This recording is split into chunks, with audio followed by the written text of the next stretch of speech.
আমাদের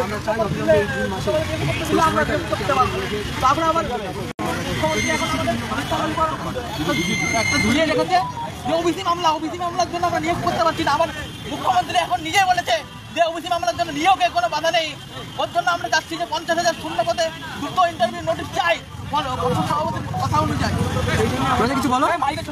আমরা 2022 প্রাথমিক টেট উত্তীর্ণরা আজকে আমরা মিছিলে করার আয়োজন করেছি ধর্মতলা থেকে কলেজ স্কয়ার।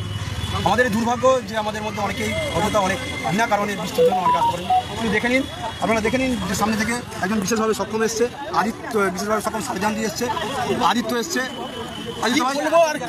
কি বলবো আর কিছু বলার নেই। লজ্জা লাগা দরকার, যারা বাড়িতে বসে আছে লজ্জা লাগা দরকার।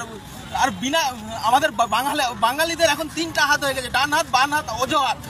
ডান হাত বাম হাত তো দেখা যায়, অজুহাত দেখা যায় না। আদিত্য মানে কোথা থেকে এসছো তুমি? উত্তর দিনাজপুর থেকে। শুধু দেখে নিন, উত্তর দিনাজপুর থেকে চলে এসছে। এই সার্জান দিদি আছে, একা চলে এসছে। তাই সবাইকে বলছি অজুহাতটা নিজেকে দিচ্ছেন, অজুহাত একটু দেখুন।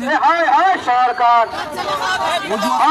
সরকার কুমড়োটা সরকার কুম্ভকর্ণ সরকার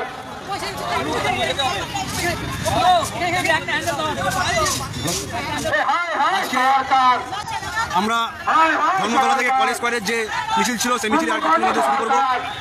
দাবি আমাদের 52,000, আমরা পথে দাবি আমাদের 52,000, আমরা পথে নামছি 500 300। তাহলে কি করে আমাদের যে দাবি সেই দাবি পূর্ণ হবে?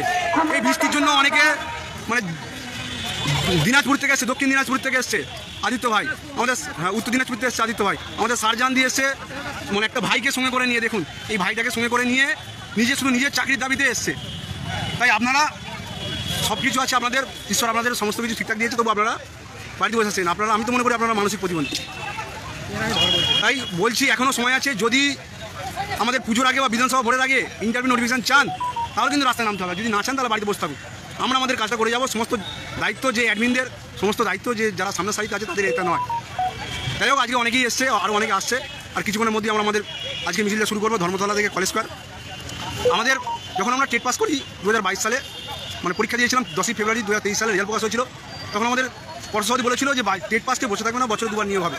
কিন্তু সেই জিনিস আমরা দেখতে পেলাম না। আমাদের বারংবার বিভিন্ন অজুহাতে, ওবিসি অজুহাতে বসিয়ে রেখে দিয়েছে।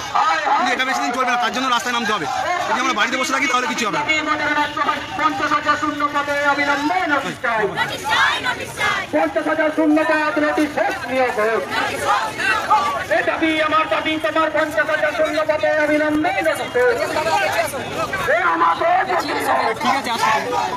আমাদের সংগ্রাম, আমার দাবি, তোমার দাবি, সবার দাবি, ন্যায্য ভাই, তাই সংগ্রাম চলবে।